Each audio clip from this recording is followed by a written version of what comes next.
El ataque a World Trade Center. La historia de la destrucción del World Trade Center el 11 de septiembre del 2001 no comenzó ese día. Comenzó poco después de la Primera Guerra Mundial. Después de la guerra, el jesuita Edward Mandell House y Woodrow Wilson crearon la Liga de las Naciones. Cuando el senador de los Estados Unidos, Henry Cabot Lodge Sr. mantuvo a América fuera de la Liga de Naciones, los jesuitas estaban furiosos. Algo así no debe volver a suceder. Así que, en el 1921 bajo la influencia de House se formó una organización en los Estados Unidos llamada el Concilio de Relaciones Exteriores Compárese. Esta organización atrajo a la gente en el poder, a los ricos, y a los influyentes. En la misma se encontraban políticos, gente de los medios de comunicación, y los grandes hombres de negocios. El objetivo principal de la organización era romper con todas las barreras nacionales y establecer un sistema mundial de gobierno. El almirante Chester Ward, miembro de la organización por 16 años, dijo lo siguiente: los más poderosos dentro de este grupo tienen un objetivo en común, quieren lograr que se les rinda la soberanía y la independencia nacional de los Estados Unidos.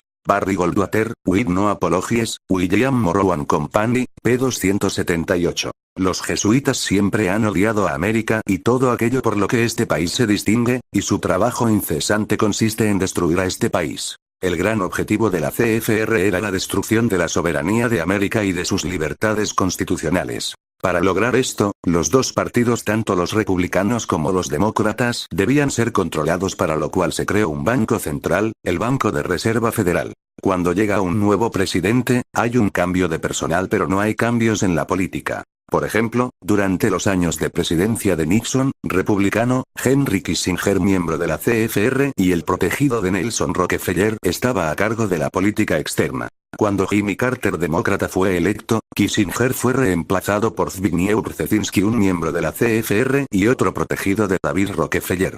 Ibid.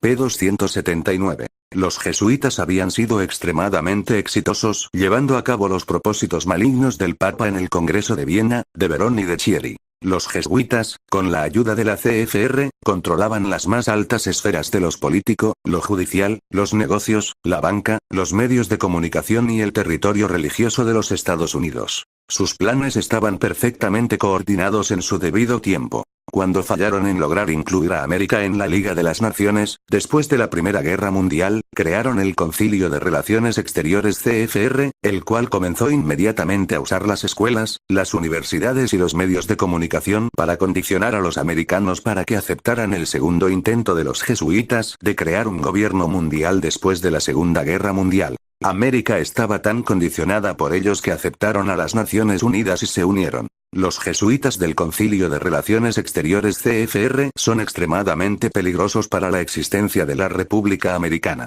Varios patriotas como Chester Ward y el presidente Kennedy rechazaron sus planes maliciosos y defendieron sus agendas. Kennedy pagó por su desobediencia a los jesuitas con su propia vida. Algunos de los antiguos miembros del Concilio de Relaciones Exteriores CFR, que eran jesuitas o agentes de ellos, eran Dwight D. Eisenhower, Richard Nixon, Adlai Stevenson, Hubert Humphrey y George McGovern. Los miembros actuales del grupo de los jesuitas del Concilio de Relaciones Exteriores CFR son el Banco de Reserva Federal y su presidente ejecutivo Alan Greenspan, el congresista Newt Gingrich y Richard Shepard, ambos presidentes George Herbert Walker Bush y su hijo George Walker Bush, el vicepresidente Dick Cheney, el secretario de Estado Colin Powell, la juez superior de la Corte Suprema Sandra Day O'Connor, Joseph Lieberman y John Chafee. Chafee fue el hombre que introdujo la ley en contra de LS armas de fuego después del incidente de Waco, ¿se acuerdan?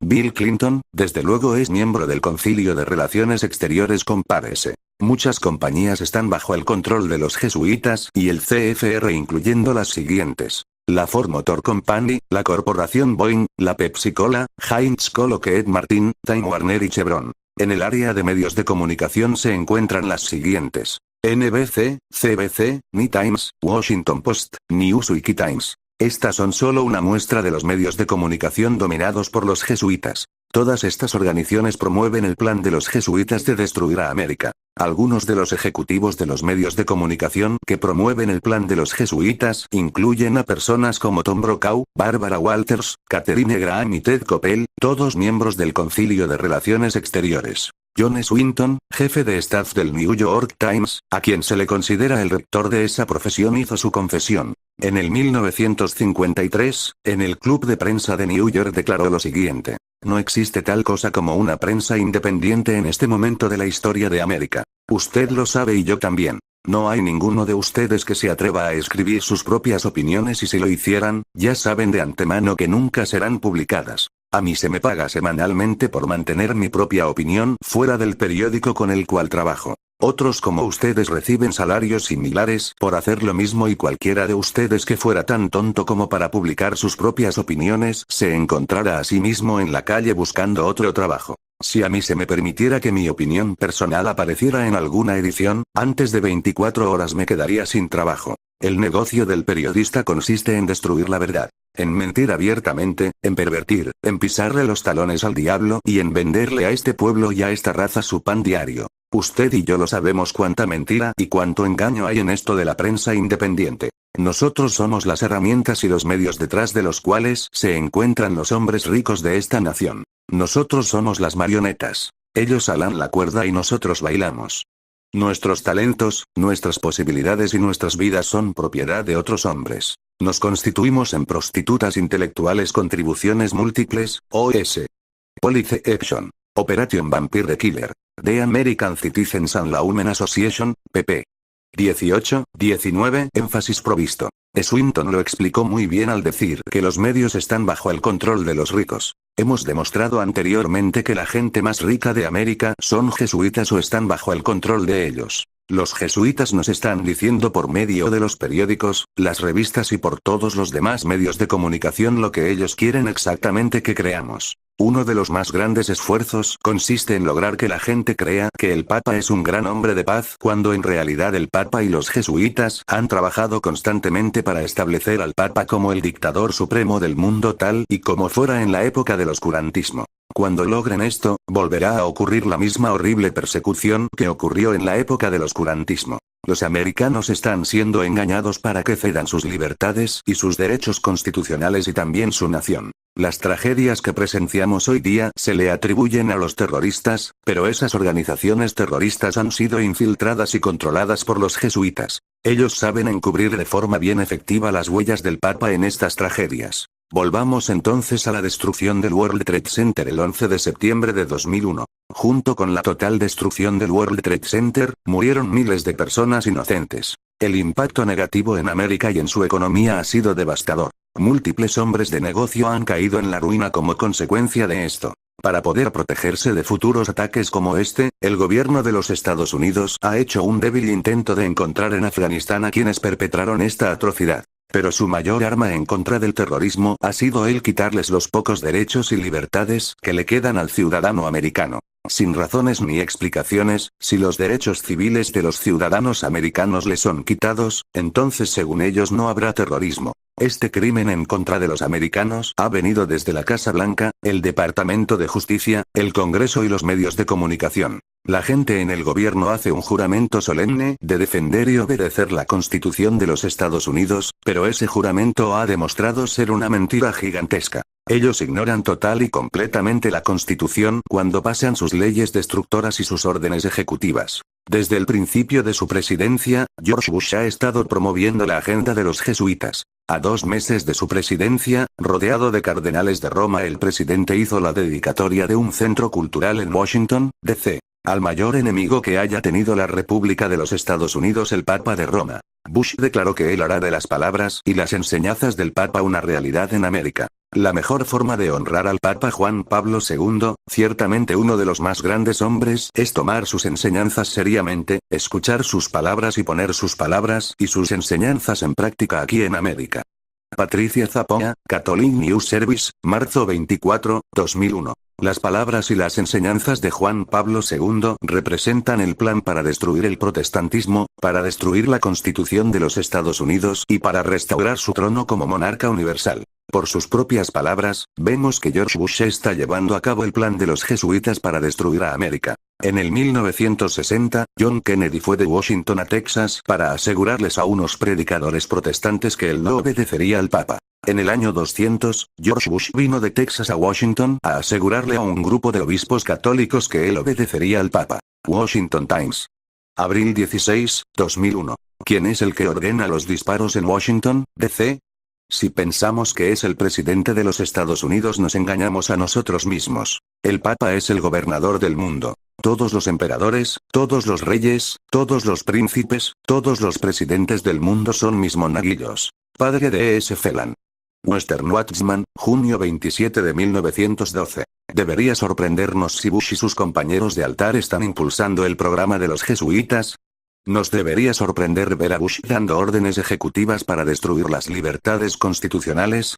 Esta es una información alarmante. Las altas esferas del gobierno de los Estados Unidos, las más altas esferas en los negocios y en las finanzas y las más altas esferas en la educación, las universidades y los medios de comunicación, todos claman ser americanos. Todos claman estar trabajando por el bienestar de América. Todos claman estar trabajando por la preservación de la Constitución. De hecho, están bajo el control de los jesuitas, los enemigos más implacables de la República. Con una fachada patriótica y religiosa, están dirigiendo secretamente a América a su propia ruina. La decepción está siendo planificada por el más siniestro de los enemigos, los jesuitas de Roma. Aquí se deja sentir el tremendo poder de la Iglesia. Es a través de la dirección de los jesuitas, que los hombres de Estado son motivados a actuar, no por el beneficio del país al cual pertenecen, sino por el beneficio de la Iglesia que los controla a ellos. M.F. Cusack, de Black Pope, Marshall Russell & Co. P. 106. ¿Qué ha sucedido después de la destrucción del World Trade Center?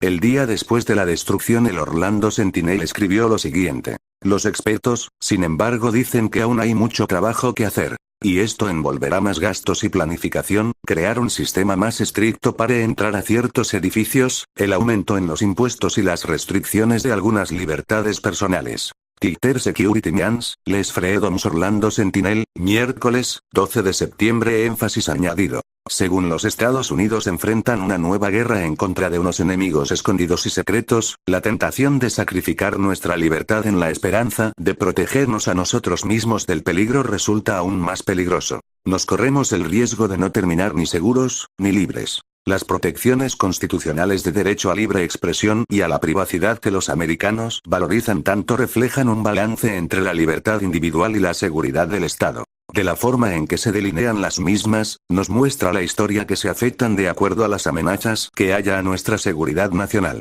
Nos enfrentamos a amenazas reales a nuestra seguridad nacional. El reto está en enfrentar dichos retos sin poner en peligro nuestro carácter constitucional y sin restarle a derechos como la libertad, que es la fuerza de nuestro poder. USA Today, jueves 13 de septiembre de 2001. Énfasis provisto. ¿Libertad o seguridad?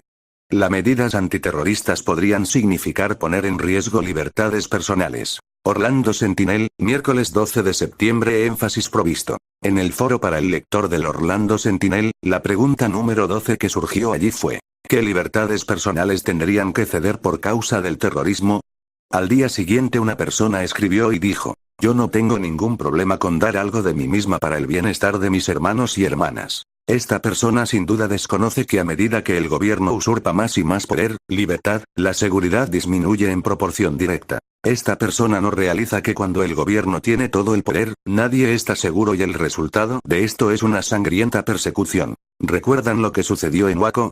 El propósito principal de la tragedia del World Trade Center fue el lograr que los ciudadanos americanos estuvieran dispuestos a ceder sus libertades. La tragedia del World Trade Center era necesaria ya que el bombazo de la ciudad de Oklahoma aparentemente no asustó a la gente lo suficiente para que se pudiesen pasar suficientes leyes antiterrorismo. Virginia Sloan se dio cuenta de que si los terroristas querían atacar los derechos y las libertades de los americanos debían esperar que los libertadores civiles recibieran llamadas frecuentes para que se diseñara una tarjeta de identificación, y eso significaría almacenar toda la data de los rostros que se recoja, algo que los libertadores civiles temen porque le permitiría al gobierno perseguir a cada individuo. Si el sistema fuese establecido en cada ciudad, usted podría ser señalado por una cámara cuando aborde un tren y cuando entre a una tienda o se detenga en una máquina de obtener dinero o cuando llegue a su lugar de trabajo. Time Magazine, septiembre 24, 2001. Una de las cosas que provoca mayor temor en relación con la identificación de los rostros es la noción de que la misma no es confiable.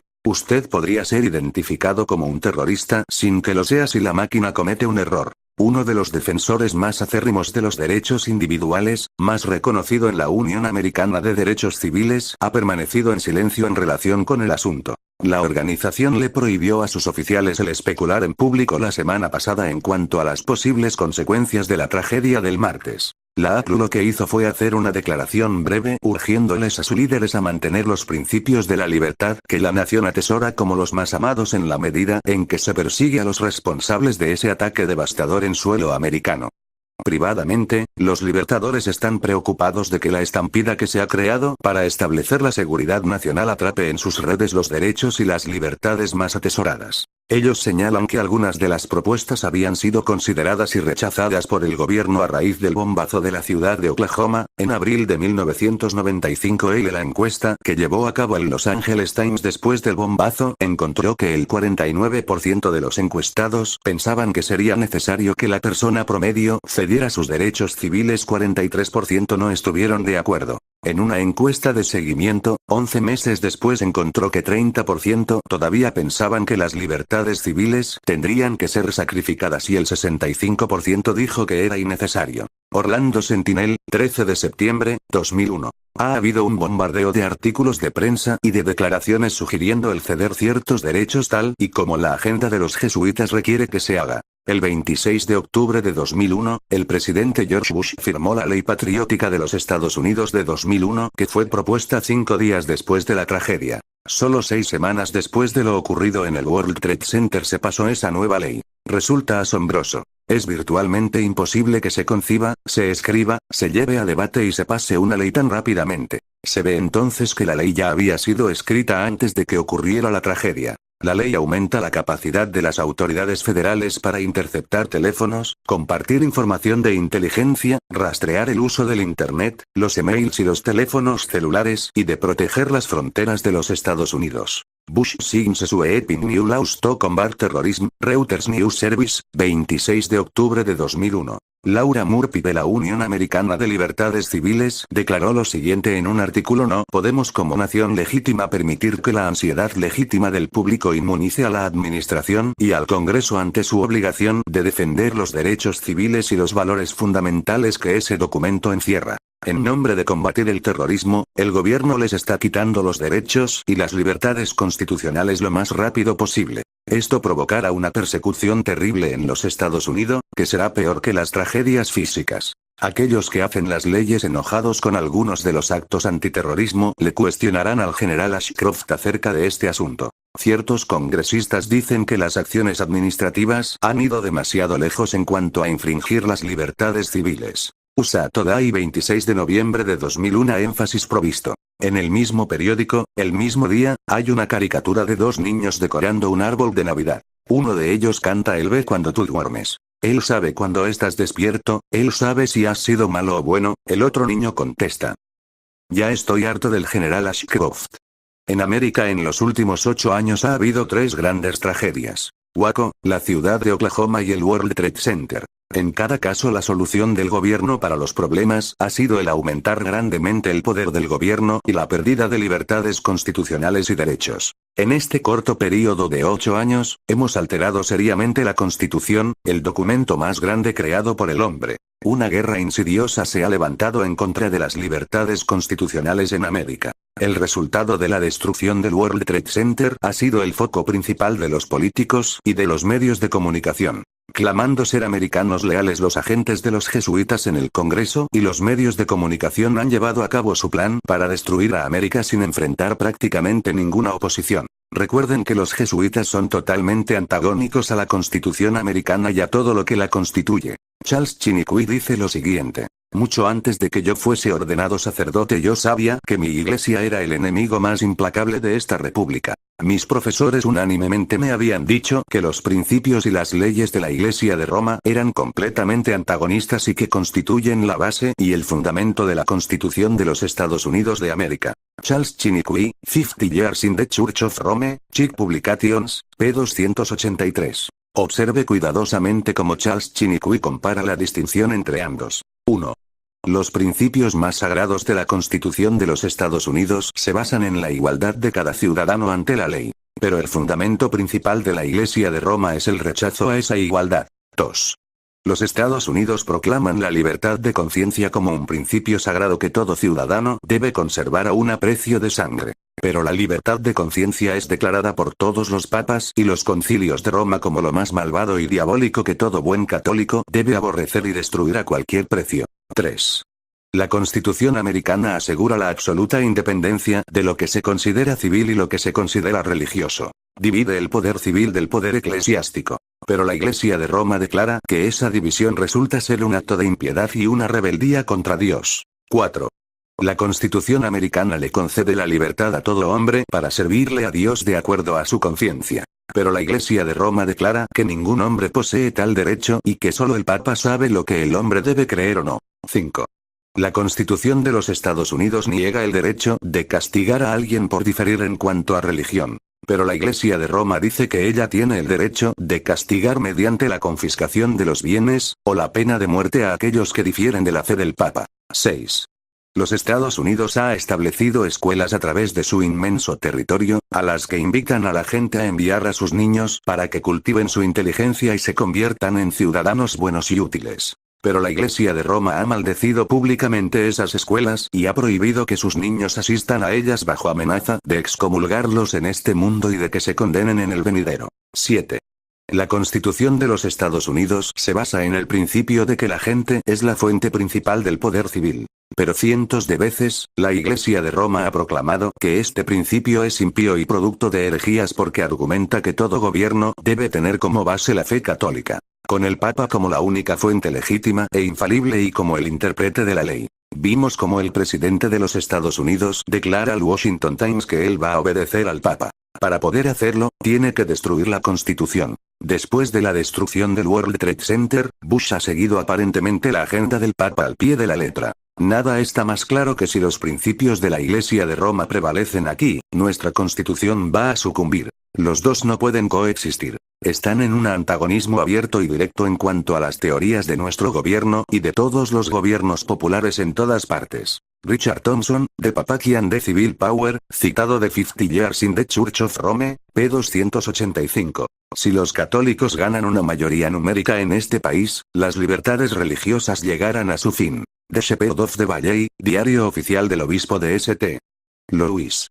23 de noviembre de 1851. La destrucción del World Trade Center y la destrucción del edificio Murrah en la ciudad de Oklahoma fueron sucesos planificados con el propósito específico de crear terror en América para que los americanos cedan sus derechos civiles y sus libertades constitucionales. El plan de los jesuitas está trabajando extremadamente bien. Con los políticos, las escuelas y las universidades, los medios de comunicación y las grandes corporaciones en sus manos, América está siendo rápidamente derrotada por un enemigo interno. Las tropas americanas se preparan para librar la batalla con la facción musulmana en Afganistán. El USA Today citó al presidente cuando este dijo que su administración estaba preparando una cruzada en contra del terrorismo. USA Today, 17 de septiembre de 2001. ¿Una cruzada?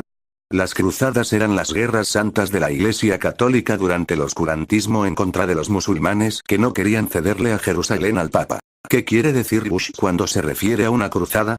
Alberto Rivera, un ex sacerdote jesuita, en su serie ha declarado claramente que el Vaticano crea al Islam para destruir a los cristianos y a los judíos, y para proteger a los católicos romanos, y para capturar a Jerusalén para el Papa. Durante los primeros cientos de años de su existencia, Islam hizo solo eso. Cuando llegó el momento de que los poderosos generales del ejército islámico le rindieran Jerusalén al Papa, se dieron cuenta de su poder y rehusaron entregarlo. Entonces el papado creó las cruzadas para sacar a las fuerzas islámicas fuera de Jerusalén y establecer el trono del Papa en Jerusalén. ¿Por qué una cruzada ahora?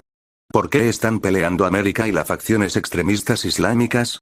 Hay tres cosas que los jesuitas quieren lograr de esta situación. Como hemos visto, la Constitución ha sido una espina en su costado por cientos de años. Ellos querían destruirla completamente. Mediante la creación del terror en América, los jesuitas lograrán algún día su objetivo principal. Ellos quieren vengarse de los extremistas islámicos por desobedecerles al no darle al Papa a Jerusalén cuando éste la deseaba. Finalmente, la guerra continuará en el Medio Oeste hasta que la multitud agotada grite que quiere una solución pacífica al conflicto. Cuando llegue ese momento, adivine a quién se le considerará el único pacificador cuya presencia en Jerusalén traerá la paz tan largamente anhelada.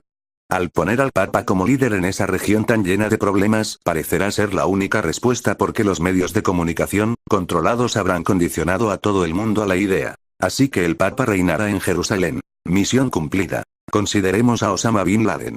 Bin Laden fue ayudada por América durante el conflicto entre Afganistán y la Unión Soviética en los años 1980s y estaba peleando con América durante el conflicto de los Balcanes en la postrimería de los años 1990s. Una cantidad sorprendente de información revela que los negocios de Bin Laden están atados a los de la familia Bush y ha tenido contacto con la CIA tan recientemente como en julio de 2000. Osama Bin Laden es instrumento tal y como los fueron Lee Harvey Oswald y Timothy McVeigh. Él ha sido utilizado como el distractor para mantener la culpa fuera de a quien realmente pertenece. Los jesuitas del Papa.